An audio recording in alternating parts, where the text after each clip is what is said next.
मैं आपका स्वागत करता हूं अपने चैनल इंडिया हिंदी स्टोरी में। मेरा नाम मोहम्मद फुरकान न्याजी है। आप अगर मेरे चैनल पर नए हैं तो हमारे चैनल को आप सब्सक्राइब करें और उसके बराबर वाले बेल आइकन को जरूर दबा दें, इसलिए क्योंकि मेरे चैनल पर आने वाली हर एक वीडियो की नोटिफिकेशन आप तक पहुंचती रहे। जो भी यूट्यूब क्रिएटर्स मेरी इस वीडियो को देख रहे हैं वो हमारे व्हाट्सएप ग्रुप में ज्वाइन हो सकते हैं। मैंने लिंक डिस्क्रिप्शन में दे दी है।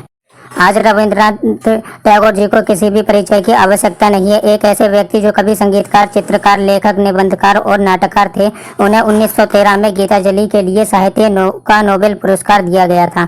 वे एशिया के पहले इंसान थे जिनको नोबेल प्राइज मिला। रविंद्रनाथ टैगोर जी दुनिया के एकमात्र ऐसे लेखक थे जिनकी दो रचनाओं को भारत और बांग्लादेश ने अपने राष्ट्रगान के रूप में चुना।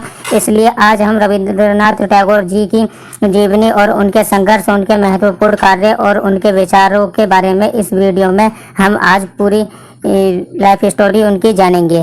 रविंद्रनाथ टैगोर का जन्म 9 मई 1861 को कोलकाता के एक धनी परिवार में हुआ था। उनके पिता का नाम देवेंद्रनाथ टैगोर और उनकी माता का नाम शारदा देवी था। रविंद्रनाथ टैगोर के 13 बहन भाई थे और रविंद्रनाथ टैगोर अपने 3 भाई बहनों से छोटे थे। रविंद्रनाथ टैगोर के पिता देवेंद्रनाथ टैगोर ब्राह्मण समाज से बहुत ही ज़्यादा प्रभावित थे, इसलिए उन्होंने आध्यात्मिक मार्गों को चुना। वो अक्सर सफ़र करते रहते थे। रविंद्रनाथ टैगोर बहुत छोटे थे जब उनकी माता शारदा का निधन हो गया, इसलिए उनका पालन पोषण नौकरों द्वारा किया गया था। रविंद्रनाथ टैगोर ने अपनी प्रारंभिक शिक्षा प्रतिष्ठित सेंट जेवियर्स स्कूल से प्राप्त की। रविंद्रनाथ टैगोर का जन्म बुद्धिमान लोगों के घर में हुआ था। रविंद्रनाथ टैगोर के सबसे बड़े भाई जितेंद्रनाथ टैगोर एक कवि और दार्शनिक थे और उनके दूसरे बड़े भाई सत्येंद्रनाथ टैगोर पहले भारतीय और गैर यूरोपीय व्यक्ति थे जिनको भारतीय सिविल सेवा में चुना गया था। उनके एक और बड़े भाई ज्योतिन्द्रनाथ टैगोर जी की एक संगीतकार और नाटककार थे। उनकी एक बहन भी जिसका नाम स्वर्ण कुमारी था, जो एक उपन्यास लेखिका थी। उनके घर में सब बुद्धिमान और कामयाब लोग थे। रविंद्रनाथ टैगोर के बड़े भाई जिनकी शादी 9 साल की कादम्बरी देवी से हुई थी। रविंद्रनाथ टैगोर और कादम्बरी देवी की उम्र लगभग बराबर थी, इसलिए ज़्यादातर समय उन दोनों ने साथ बिताया। कहा जाता है कि कादम्बरी देवी रविंद्रनाथ टैगोर जी से प्रेम करती थी, इसलिए सन 1883 में रविंद्रनाथ टैगोर की शादी से पहले कादम्बरी देवी ने आत्महत्या कर ली थी। रविंद्रनाथ टैगोर जी को उस टाइम की मौजूद शिक्षा सिस्टम, पढ़ाई लिखाई का सिस्टम बिल्कुल भी अच्छा नहीं लगता था।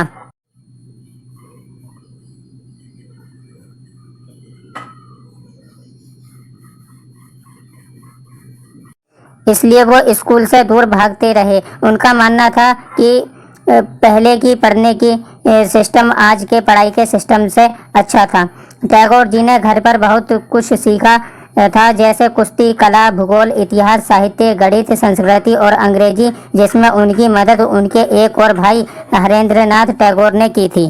टैगोर के पिता देवेंद्रनाथ टैगोर ने भी अपने बच्चों को अंग्रेजी और संगीत सीखने के लिए प्रोत्साहित किया, इसलिए उनके पिता ने घर पर कुछ संगीतकारों को काम पर रखा था। टैगोर के पिता का सपना था कि उनका बेटा बड़ा होकर वकील बने, इसलिए सन 1878 में रविंद्रनाथ टैगोर जी ने ब्राइटन ईस्ट एसेक्स इंग्लैंड में एक सार्वजनिक कॉलेज में एडमिशन लिया था। बाद में उन्होंने कानून सीखने के लिए लंदन के यूनिवर्सिटी कॉलेज में दाखिला लिया, लेकिन स्कूली शिक्षा में रुचि की कमी के कारण उन्होंने पढ़ाई छोड़ दी और शख्स पिक्चर के विभिन्न कार्यों को अपने दम पर सीखा। उन्होंने अंग्रेजी, आयरिश और स्कॉटिश साहित्य और संगीत का सार भी सीखा। 1880 में वे बिना डिग्री के बंगाल लौट आए। भारत आकर उन्होंने 1882 में 2 पद नाटक प्रकाशित किए। एक का नाम रुद्र चक्र था और दूसरा एक साध्य संगीत कविताओं का संग्रह था।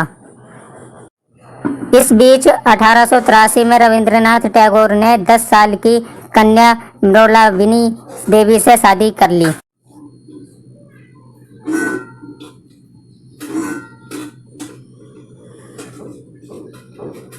उनकी शादी कुछ इस तरीके से हुई थी, जिन जिन लोगों ने उनकी शादी का इंतजाम देखा वो लोग चौकन्ना रह गए। साल सन 1902 में उनकी पत्नी मृणालिनी देवी और कुछ समय बाद उनके 2 बेटों का निधन हो गया। सन 1905 में उनके पिता देवेंद्रनाथ टैगोर का भी निधन हो गया।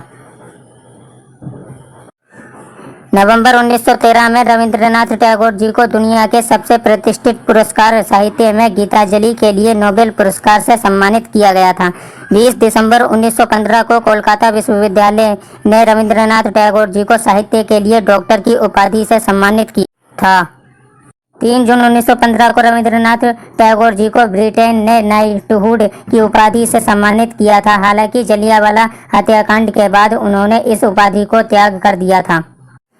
23 दिसंबर 1921 को उन्होंने भारतीय विश्वविद्यालय की स्थापना की थी। वो चाहते थे कि भारत की प्राचीन शिक्षा प्रणाली को पुनर्जीवित किया जाए, जहां पर पेड़ों के नीचे पढ़ाया जाए, बच्चों को अच्छी शिक्षा दी जाए और बच्चे कुछ सालों तक ब्रह्मचर्य का पालन करें। भारतीय विश्वविद्यालय को चलाने के लिए रविंद्रनाथ टैगोर जी ने अपने किताबों के कॉपीराइट यहाँ तक कि अपनी पत्नी के गहने तक बेच दिए थे। उन्होंने जीवन भर इस विश्वविद्यालय के लिए काम किया। उन्होंने इसके लिए फंडिंग इकट्ठा की, नाटक भी प्ले किए, नाटक भी कई लोगों को दिखाए और इस स्कूल के लिए ज़्यादा से ज़्यादा चंदा और फंडिंग भी इकट्ठी करी। रविंद्रनाथ टैगोर जी ने देश के लिए भी बहुत कुछ करा। जलियांवाला बाग हत्याकांड के बाद रविंद्रनाथ टैगोर जी ने नाइटहुड की उपाधि को त्याग दिया। उन्होंने मासूम लोगों पर हो रहे अत्याचारों के खिलाफ आवाज उठाई और अंग्रेजों की दमनकारी नीतियों का भी विरोध किया। रविंद्रनाथ टैगोर ने किसानों के साथ मिलकर काम किया और किसानों का समर्थन भी किया। वो भी महात्मा गांधी जी की तरह ही हिंसा के विरोध करते थे। उनका ये मानना था कि मानवता सबसे बड़ी चीज है जो युद्धों को भी समाप्त कर देती है। रविंद्रनाथ टैगोर जी ने हमेशा ही राष्ट्रवाद का समर्थन किया था।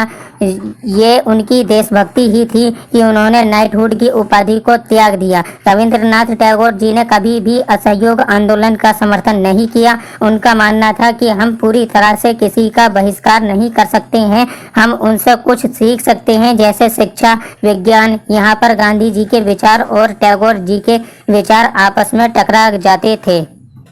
दोस्तों, आपको अगर हमारी इस वीडियो को अगर आपको हमारी ये वीडियो अच्छी लगी हो तो आप हमारी वीडियो को लाइक करें, चैनल को सब्सक्राइब करें और अगर किसी को हमसे कोई भी सवाल पूछना हो तो वो कमेंट करें हमारे पास।